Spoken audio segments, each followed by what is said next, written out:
Hey, deer season's over with. It's several hundred days until it rolls back around. So a question that I get a lot of times is, what do I do in the off season?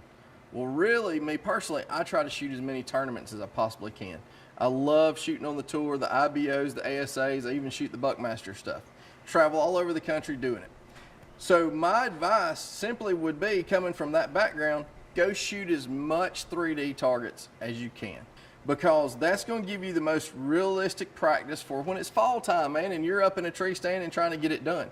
It also helps you with your yardage judging. You can practice with a rangefinder, but when you're in a tournament, they won't let you shoot a rangefinder. So that helps you learn 20, 30, 40 yards, so on, without having to depend on that rangefinder. Sometimes that buck sneaks in on you and you don't have the chance to pull out the rangefinder and know exactly how far he is. So that gives you kind of an advantage. Now, as far as preparation with my bow and everything, one thing that I do is I just make sure all the strings are waxed, everything's good to go. I look over the limbs, everything's stress-free. I shoot Matthews stuff, and it's some of the most maintenance-free equipment there is, period. As long as you're not getting big fuzzies on your strings and cables and all that stuff, you're pretty much good to go.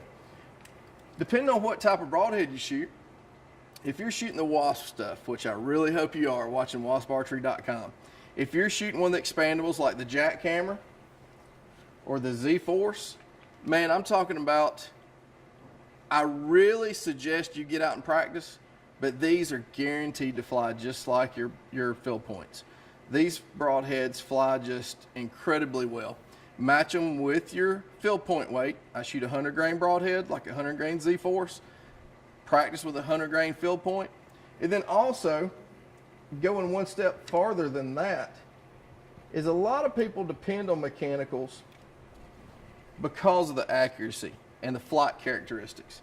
But if you have a bow that is tuned decently well, you don't have to be a professional archer, but if you have your bow tuned decently well at a good reputable pro shop, you should have no problem shooting one of these fixed blades like this boss right here. At 70 yards, it hammers. I'm talking about fill point accuracy, and the reason I've tested it out to 70 yards is in case we go out west elk hunting. A longer shot is kind of commonplace, especially with, you know, the fact that you've been practicing, been shooting a bow a bunch and everything else, and you're physically, mentally ready to do so.